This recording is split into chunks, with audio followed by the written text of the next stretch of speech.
Hey, deserving listeners, since the current 90-Day Fiancé season has Corey and Evelin, I thought I would go back in time and catch up so that I can get to know them better. Let's watch. I love this car. It is really difficult for me to get rid of. I really wish I didn't have to. My name is Corey. I'm 32 years old, and I'm from Millet, Washington. I grew up in a Mormon family. I'm one of 6 kids, and I'm the oldest. I live on a family compound with my parents and my grandpa. All right, another Mormon individual, and he's saying that he lives on a family compound. Certainly has different connotations, but it sounds like a plot of land that he shares with a lot of family members. And let's see if we can learn more about his upbringing. I hope they go into that. I think it's bigger than a fear, it's a phobia. It's like, if you think of like the worst thing in your life, it's worse than that. You got this.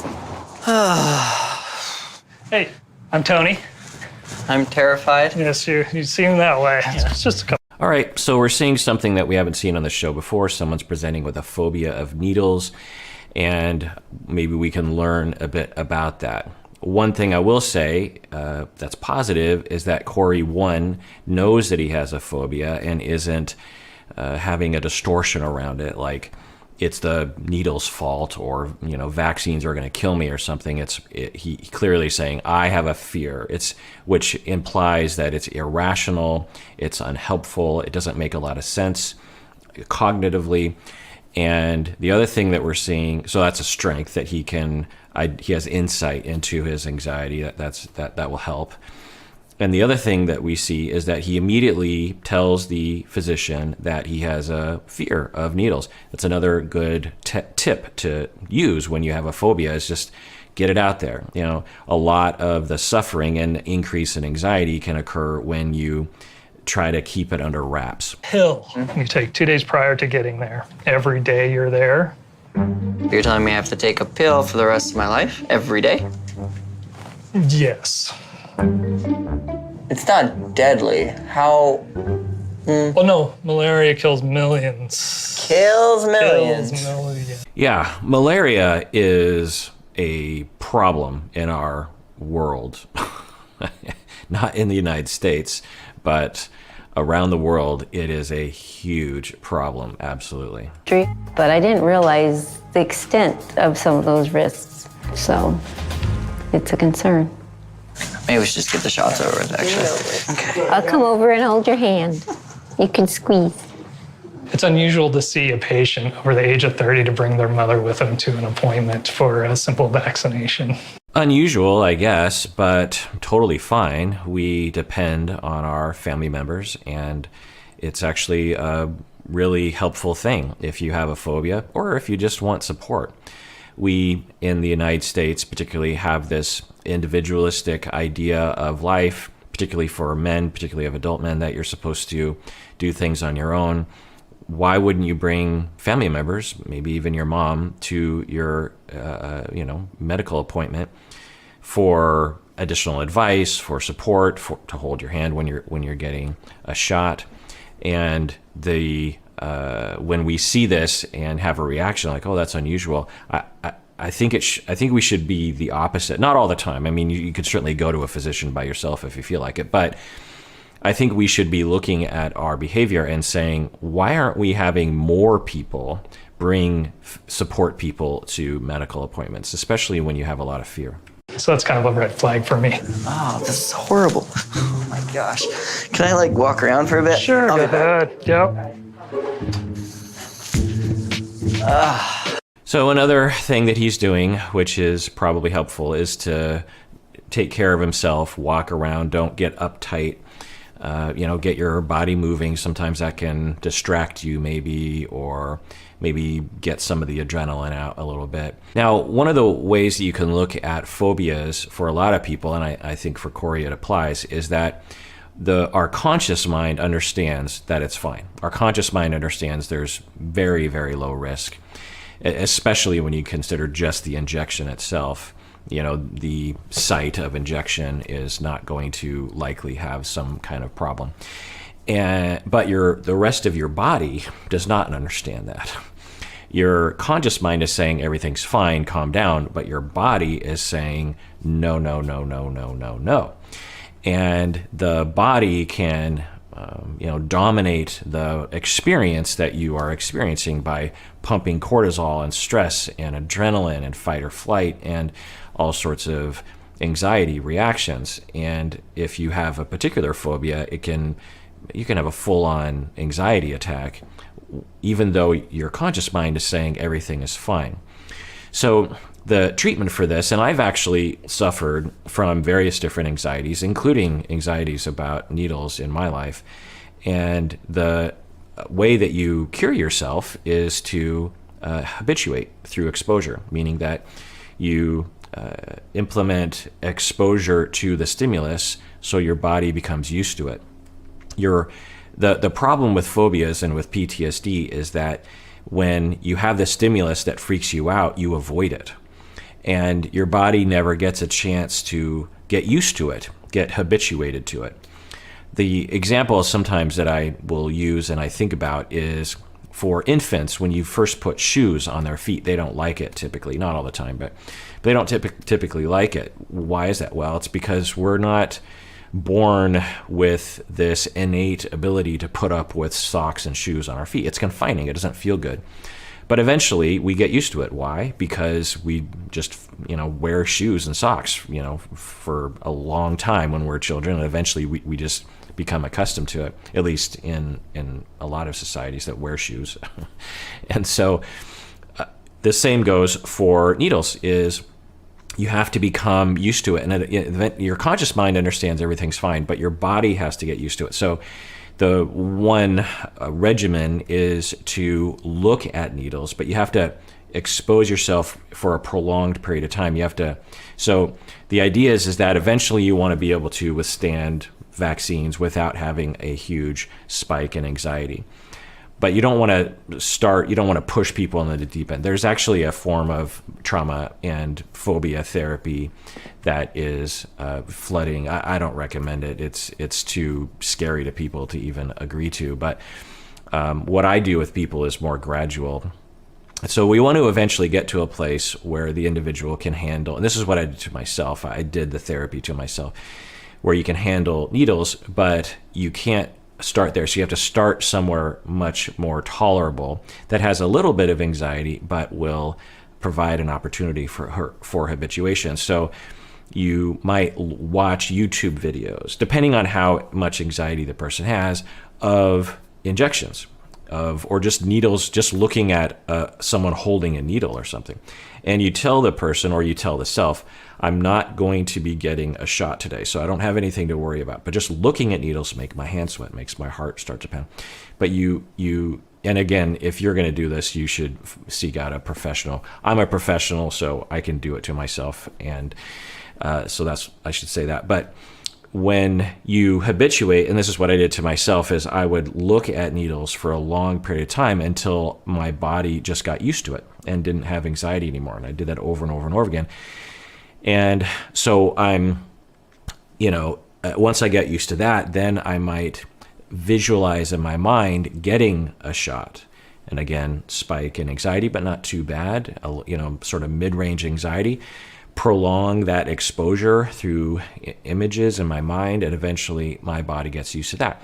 And then so on and so on. And eventually I was able to get injections, vaccines, and not have, I still have a little bit of anxiety, but I don't have as nearly as bad as I used to, because I used to be like this.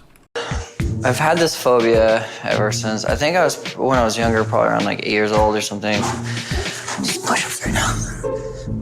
I don't know why. I don't know why. Yeah, it's hard to know where these sort of anxieties come from, but it's common enough to lend itself to an evolutionary explanation, meaning that we probably evolved, and many animals evolved, this understanding that having your body penetrated by something is something to avoid. And our anxiety response, our fear response, is protective of our life, and other kinds of things. But one of the things, when you see a tiger, or you see someone fall off a cliff, or you get close to a cliff, your fear response kicks in as a way of trying to protect you.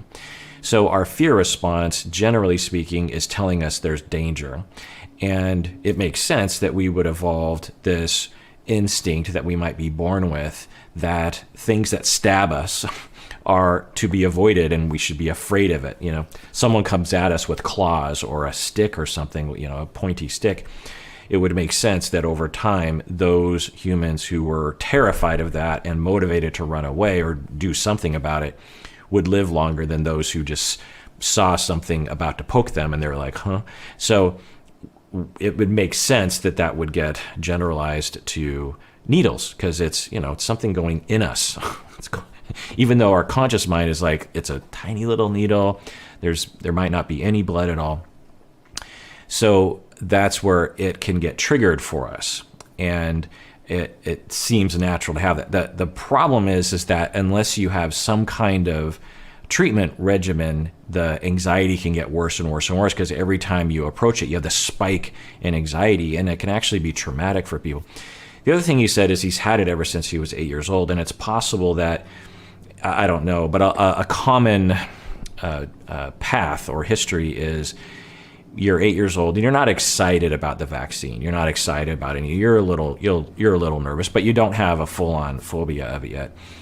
And for whatever reason, the experience was not pleasant. You felt a little bit afraid, or the person giving the injection didn't have good bedside manner, or you were just having an off day or something. And it kind of associates this negative experience with the injection, and it encodes this experience as being something that's scary and negative. And then the next time you have a needle coming at you, your body remembers that experience, and you have a little bit of anxiety, but not like this. And I don't like needles. And then you're kind of traumatized by your own reactivity. And then that gets worse and worse and worse over time. And eventually you're like this. It just does not make me feel happy. Oh, man. Now, I will say that you can talk with your physician or your psychiatrist about getting a medication, perhaps a benzodiazepine. Of course, talk with your prescriber about it to help with situations like this. For him, I would absolutely think it would be justified for him to ask, is it okay if I get a prescription for a benzo just to help me in this moment? Have a seat. Oh, this is so horrible. Deep, calm breaths. Yeah, Nice and relaxed. I know that. Breathing. Nice, slow. Yeah, breathing, of course, can help. But if you're having a full-on anxiety attack like he is right now, breathing isn't going to help that much. I will say the physician is being nice. You can certainly experience physicians who get annoyed, and then it puts this social pressure on the individual. In and out. And the more relaxed that arm is, the just better relax it your arm, goes. I'm just going to semi-prep you. I don't have nothing in my hands. You can nothing squeeze up my this hand. sleeves. Squeeze my hand as hard as you can on this side. Concentrate on this side and relax that side.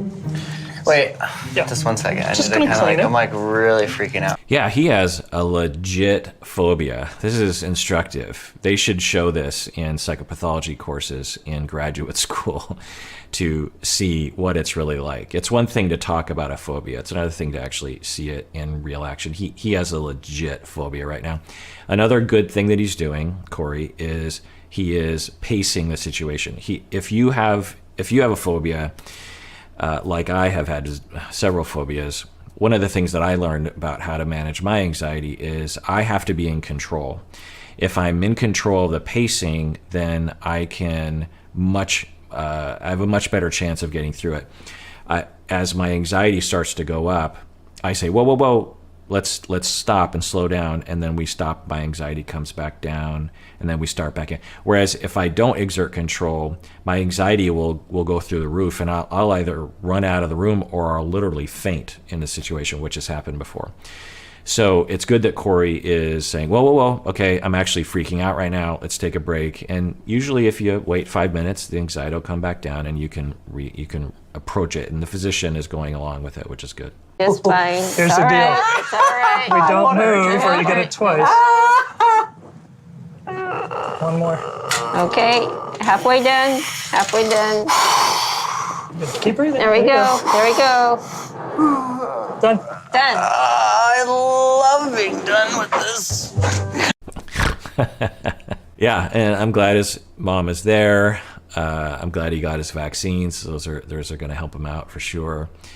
But yeah, they should definitely show this in graduate school as a real example of someone with a phobia. One of the problems with graduate school is you read about these psychopathologies, anxiety, phobia, these kinds of things, bipolar, these conditions, and it's hard to imagine what they look like.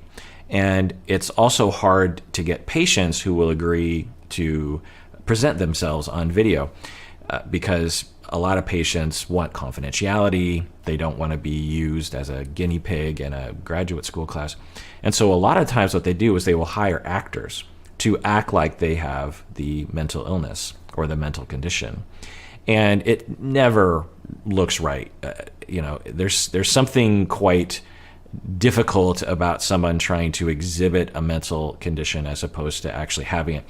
And so it's hard to find actual examples of people in the midst of a phobia attack, which is what he's having right now. Lay down real second. Just for a second. Oh, thank you, doctor. The other thing that he's doing, which is good, is I don't know if he's doing this on purpose, but when you lay down as you're having an anxiety attack, if you do faint, you're less likely to hit your head. And this is something that people have to watch out for. The other thing is you're less likely to faint because your blood is less likely to rush into your legs and away from your head, and then you faint. So that's another good thing that he's doing. I think the anticipation was worse than the shot. Always. Right. That's the whole thing of a phobia. It's, shot, and I'm guessing Corey understands this, that the shot is not a problem. Best case scenario for someone who has a phobia of shots is you don't tell them that they're going to get a shot, and then all of a sudden, out of nowhere, you just show up and go, boom. And I'm not recommending people do that. But yeah, and I find that people who don't understand anxiety will say things like that. It's like, wow, it's almost kind of like your anticipation of the situation was much worse than the actual thing. It's like, yeah, that's anxiety. It's not rational, and it absolutely has to do with how the body reacts to things. It's completely out of individuals' control in the moment. You can do things to lessen this in the future, but in the moment, there's no cognitive willpower that you can exert over it. He did a little bit, enough, but there's no way to get rid of the anxiety is the point. All right, well, that does it for that episode of Psychology in Seattle. Everyone out there, please take care of yourself because you deserve it. You really, really do.